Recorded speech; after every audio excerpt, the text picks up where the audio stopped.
doesn't have that carbon pricing included in it? So it's clear that there would probably be some carbon border adjustment if Canada was to do nothing on climate change, but it's very difficult to determine exactly would be these costs would be in the absence of more information as to the timelines for not doing anything, and what it's also difficult to determine with a high level of certainty what would be the response from our trading partners if we were to do nothing when it comes to climate change. What would be their reaction?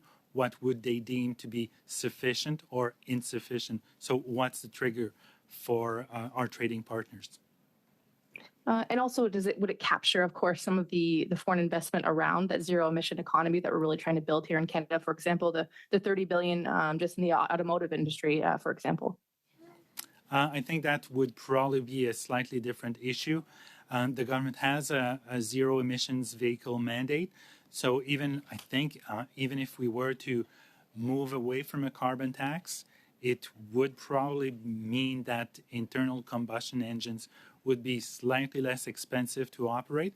But given the mandate, there would probably still be a need for electric vehicles, given the zero emission mandate that the government has announced and will be putting in place. And how about kind of the net job increase as well around renewable energy, the automotive, the electric vehicle industry as well? Are there numbers to account for that as well? No, that's a whole different categories of issues. So the government has introduced a number of tax credits to stimulate green energy, hydrogen, and carbon capture and storage, and we have not taken or tried to measure the impact of these in terms of jobs and economic activity, because they're separate measures. And I mean, I just think about in general, if we didn't have some of these regulatory, pieces in our plan, do you think that, companies and corporations would have made some of these, deliberate decisions to move away from fossil fuels and into a more renewable and green economy? Just as an opinion piece for you? Short that's answer. Very difficult to express an opinion on that, given that companies' decisions to invest are based on a number of factors: the regulatory environment, the social environment, and so on. So this would be one aspect of it, but it's very difficult to express an opinion that takes into account only one aspect. Thanks very much. Mrs. Vignola, please. Thank you very much, Chair. Mr. Giroux, thank you for, once again, your impartiality in shedding light on these matters. My colleagues have talked about ArriveCAN several times, but there are other types of software that give rise for concern. I would like to table a motion despite the fact that and I know you for 5 or 6 years, I've got 1,500 questions to ask you. My motion is the following. I submitted it on February the 28th. You already have it in both official languages, and it relates to the expenditures for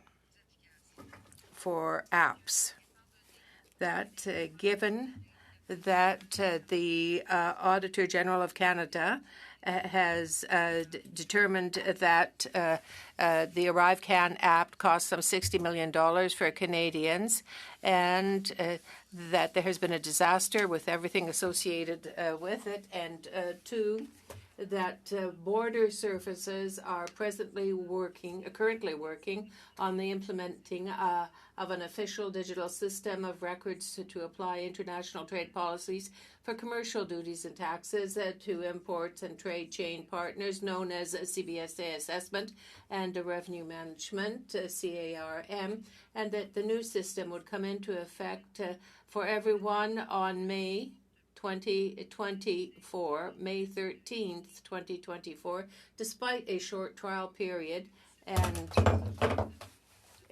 limited in testing. 3, the government's procurement website, canadabuys.canada.ca, states that the contracts awarded to Deloitte for the development of CARM project have a minimum value of several $100 million pursuant to Standing Order 1083C of the committee. Orders that the CBSA should produce in both official languages unredacted copies of all signed contracts relating to the development and implementation of the CARM project since the beginning of 2018. B, all CBSA communications relating to the 2018 Deloitte technical specifications. C, all CBSA communications relating to CARM release 2 testing since October 23, provided that the documents are submitted to the committee clerk no later than 15 days following the adoption of this motion, and once the documents have been received by the committee, that it invite the president of the Canada Border Agency Service to testify at a 2-hour meeting to answer the committee's questions about the contract for the development and implementation of CARM. So once again, we find ourselves faced with a situation where millions of dollars are involved with the development of an app. Yet that said app has not had many tests, and it has had a very short trial period. So the goal is to know how this happened, what are the results of the tests, because we want to avoid Phoenix, at the second coming of Phoenix. And if this will have an effect on the entire trade system of Canada, everything that crosses our borders. That is why I am moving my motion today. Thank you. Thank you very much. This went out on February 28th, so everyone has received it fair while ago. It's mostly a document request with a request for one meeting. Mr. Sousa? Yeah, thank you for the motion. As you know, I think CIIT has already passed a motion to study CARM. I think they're expecting to do it soon. So the question is, do we need to duplicate the work when we have so many other motions already agreed upon today? So that's my issue is we have quite a bit on the go, a lot of requests for material, and other committees are already proceeding to do so. Madame? I understand the concern. I'll just wait till you get your earpiece on. I understand the concern expressed by my colleague, but as we know very well, each committee has its own perspective. We look at the industry. We have our own, if you like, lens to apply to the matter. Industry has its own lens. And so I just want to be sure that we don't find ourselves with Phoenix 2.0 here. I don't need to tell you that the tens of thousands of pages, well, I do read them.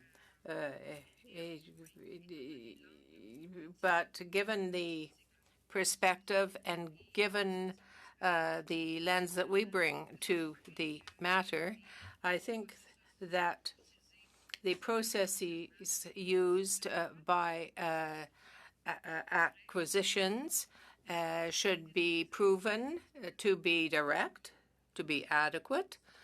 That is what we look at. And I do believe that my motion draws its raison d'être from the committee itself. Thank you. Ms. Atwood? Thank you, Mr. Chair. I'm just looking at the timeline that's been suggested, and I see that the 2018 as kind of the reference point. I'm certainly proposing perhaps a friendly amendment before an official one. If maybe that number could be 2010, because I'm aware that CBSA got funding for this project in budget 2010 to begin with, so it may be useful to look at from that starting point.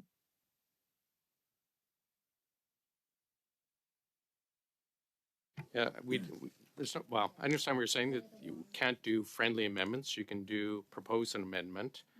I'd only offer up a concern that getting documents that far back is certainly going to destroy Ms. Vignola's 15-day timeline for the order production. Just a comment. But if you want to put through an amendment, we can debate that. Okay, Mrs. Block? I recognize that you have encouraged Ms. Atwin to consider doing something different. Will there be any debate on this amendment that she's proposing? No amendment's been put forward. Oh, okay. So we're on Ms. Vignola's motion. Ms. Satwin, I see your hand up. Yes, well, so I would move to amend so that under A, it suggests the date to be amended to 2010 instead of 2018.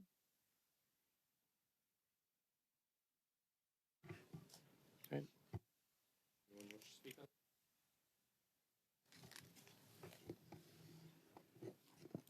Thank you, Mr. Chair. While I do understand the intent of Ms. Atwin's amendment, I'm a little confused about going all the way back to 2010 when we're talking about ArriveCAN, specifically in this amendment, and a new initiative that the Canada Border Services Agency is currently working on.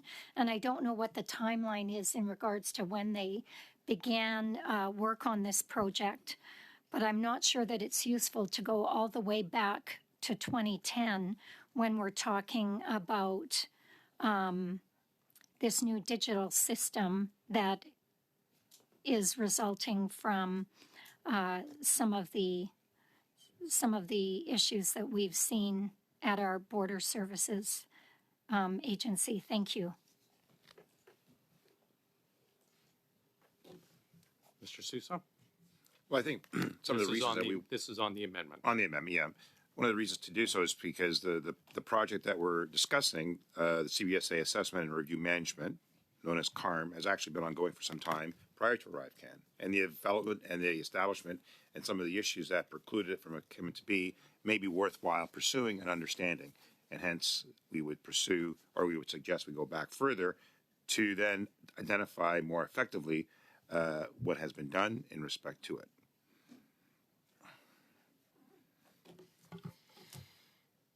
Mrs. Block? Again, Mr. Chair, CARM was, I believe, introduced in 2019. So my question still stands as to the relevancy or the need to go back to 2010. Mr. Sousa? It was actually not a new initiative. It was introduced in 2010 and has nothing to do with ArriveCAN per se.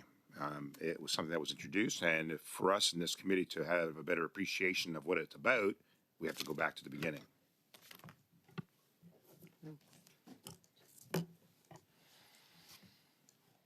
Okay.